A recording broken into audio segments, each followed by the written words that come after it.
Muy bien, vamos a la tercera parte de la recorrida de Epidemio y vamos a continuar con la descripción del indicador. ¿Mm? La descripción del indicador. Bien, el indicador también se define en base a su modo de medir la salud. ¿Cómo mide la salud del indicador? Como habíamos visto en el recorrido anterior. Si lo que mide es bueno o malo para la salud, decimos que es positivo o negativo. Mortalidad, natalidad, cantidad de enfermos, de recuperación. Es bastante simple conceptualmente el asunto. Los indicadores tienen categorías. Tienen distintas categorías. Se los dividen en distintas categorías, de acuerdo a específicamente qué están midiendo. Nosotros por lo general, nos centramos en los de morbilidad, o sea, cómo el indicador me mide la ocurrencia, las características de la ocurrencia, las relaciones de la enfermedad o discapacidad. De la enfermedad, aunque nosotros más como agentes de rehabilitación, la discapacidad. Y de ahí otra vez entendemos el porqué de la importancia, que no me canso de nombrarlo, de la CIF, para nombrar tanto el concepto de discapacidad como el de enfermedad, sobre todo el de discapacidad, para que todos hablemos un mismo idioma. La otra categoría con que se maneja, y lo que vemos que epidemiología está totalmente sesgada desde la visión médica, es que la otra categoría que estamos trabajando es la de mortalidad. Es todo un ítem especial la cuestión de mortalidad. ¿Sí? La siguiente es la de factores de riesgo comportamentales. ¿Qué son los factores de riesgo comportamentales? Se refieren a los modos de vida y cómo es un modo de vida tienen relación con la producción, aumento o disminución de las enfermedades. Acá entran todas las mediciones de la cuestión de tabaquismos, adicciones, sedentarismo, etcétera, etcétera. La cuarta categoría es la de indicadores de servicio de salud. Los indicadores de servicio de salud se refiere a cómo se desempeñan, cómo es la calidad de un servicio de salud. Obviamente, por una cuestión casi estratégica y a propósito, y sobre todo en lo que es rehabilitación y sobre todo en lo que es kinesiología, los indicadores de servicio de salud para la kinesiología son obviados, porque si no lo que harían es demostrar los niveles reales de calidad de atención. Entonces, cuando no se sabe, no hay mejor revisor que el que no ve, ¿no? Bueno, desgraciadamente esto es lo que sucede. Pero si realmente se hiciera y se llevara a cabo esto, la revisión de los indicadores de servicio de salud para lo que es la kinesiología trabajaría a nivel de 3 niveles. Uno es lo que es estructura, en donde se vería todo lo que son los recursos humanos, los recursos y los recursos materiales, cómo están organizados, cómo es el esqueleto a nivel funcionamiento de un servicio. Si faltan cosas, si sobran cosas, si sobra gente, falta gente, cómo está preparada la gente, cómo está organizado, si no se desperdicia la capacidad de la gente. O sea, todos temas que son más que irritantes para quienes gestionan, por lo menos dicen que gestionan. Bien. El segundo punto importante es el proceso, que mide lo que se hace, mide cómo se desarrolla la prestación. Se miden los tiempos de desarrollo en base a las necesidades. No como en una fábrica de producción que tiene que salir rápido el producto, sino del aprovechamiento y el bien uso de los recursos y tiempo. Y por último, no menos importante y también ignorado en kinesiología, el resultado. ¿Cómo es el estado de salud al final del proceso? Como vemos, estos 3 puntos son prácticamente ignorados y reemplazados en el mejor de los casos en cuánta gente se atendió, o sea, cantidad de pacientes, no importa qué hicieron o dejaron de hacer,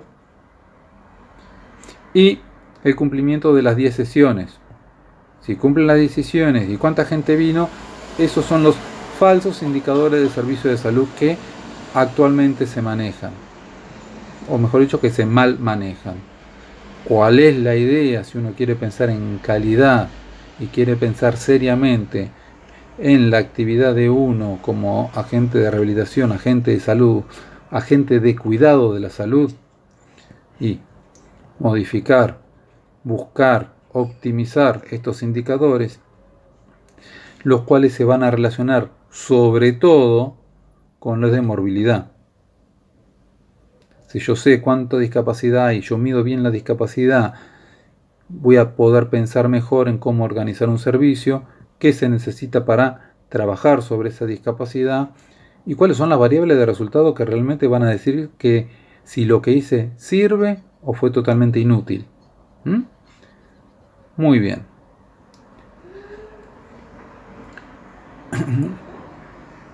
El otro punto a tener en cuenta en un indicador, y ya vamos viendo por qué los indicadores son bastante rechazados en el ambiente, porque actúan como espada de Damocles, generalmente demostrando los puntos negros de la profesión. Pero bueno, la idea es que ya desde el vamos, desde el grado, uno tome conciencia y piense a futuro en lo que hay que hacer, no en lo que se hace, en lo que se debe hacer, no en lo mal que se hacen las cosas. ¿Cada cuánto se toman estos indicadores? ¿Con qué tan frecuentes se toman estos indicadores? Eso varía. Hay indicadores que se toman de manera continua, todos los días, por ejemplo los registros en hospital, todos los días cuánta gente vino, cuánta gente se dio de alta. Hay indicadores que se toman de manera periódica, ya está pautado cada cuánto tiempo se hace un registro de. Hay indicadores que se toman sin periodicidad. Dicen, bueno, para tal fecha vemos tal cosa, para tal otra vemos otra. Y hay otros que se llaman puntuales, que por única vez, tal día, vamos a medir tal cosa. No es que un sistema esté bien, otro sistema está mal, todo depende del objetivo de lo que yo estoy haciendo. Bien, del objetivo y cuál es para mi objetivo la frecuencia indicada de aplicar ese indicador. Todo indicador tiene que referir la zona de referencia, o sea, de dónde estamos hablando. Así como tiene que referir de cuándo. Dónde pasa tal cosa, dónde medí tal cosa y cuándo la medí. Dónde medí el nivel de malnutrición de una población, en qué partido del conurbano la medí, en La Matanza o en San Isidro.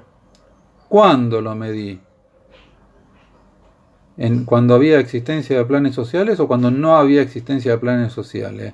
¿Cuándo la gente faltó más al trabajo o no hubo actividad laboral? ¿En plena pandemia o fuera de pandemia? ¿Dónde y cuándo? Es básico para entender el indicador, para ubicarlo. Recuérdense la tríada epidemiológica.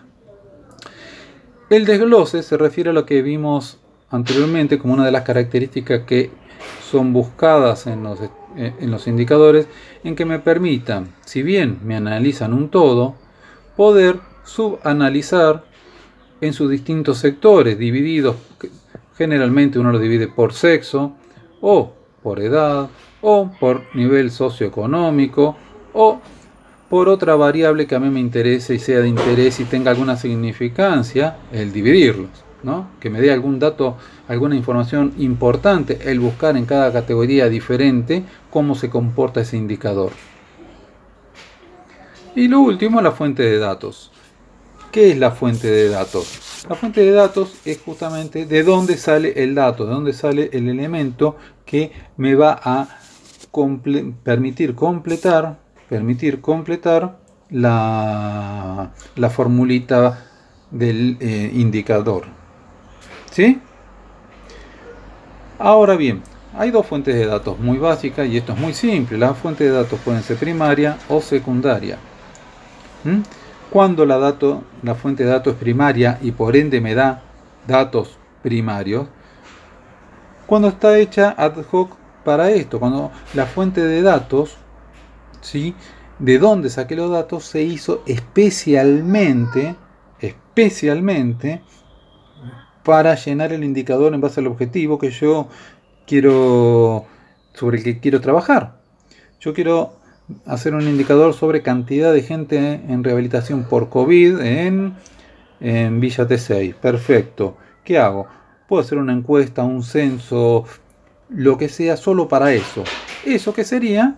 Esa encuesta, por ejemplo, ¿qué sería? Una fuente de datos primaria. Ahora bien, yo otra vez quiero trabajar con COVID, pero no puedo salir a buscar, estamos en pandemia y restricción y no podemos salir. ¿Cómo saco el dato de cantidad de gente que está en rehabilitación? Y me voy a la unidad de rehabilitación de COVID y me fijo en los registros. ¿Ese registro estaba para mi indicador, para mi trabajo? No, estaba para un registro diario, estaba para otra cosa. Entonces, esa fuente de datos es una fuente de datos, pero secundaria. No está hecha para lo que yo necesitaba, pero sí me sirve para lo que yo necesito. Ese dato es secundario. No es un dato fabricado especialmente para lo que necesito, pero sí me sirve. ¿Sí? Esas historias, ese registro de historias clínicas del centro de rehabilitación, ¿me sirve? Sí, me sirve. Me sirve, ¿por qué? Porque es representativo de la población que a mí me interesa estudiar, porque se obtuvo con la periodicidad que yo necesito para que no se me haya perdido ninguna persona que fue a rehabilitación, porque son datos válidos, porque sí, son datos válidos, porque hay gente que fue a rehabilitación, que es lo que a mí me interesaba. Son datos oportunos, sí, son datos oportunos porque están disponibles para el momento que yo los necesito.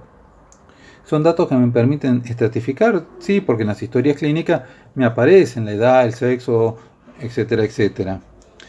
¿Es sostenible? Sí, porque el registro se hace continuamente. Una encuesta capaz que lo hago hoy y mañana no puedo salir. Un registro se hace diariamente. ¿Es preciso? Sí, es preciso porque me va a hablar nada más que del fenómeno de interés que a mí me interesa. ¿Y es accesible?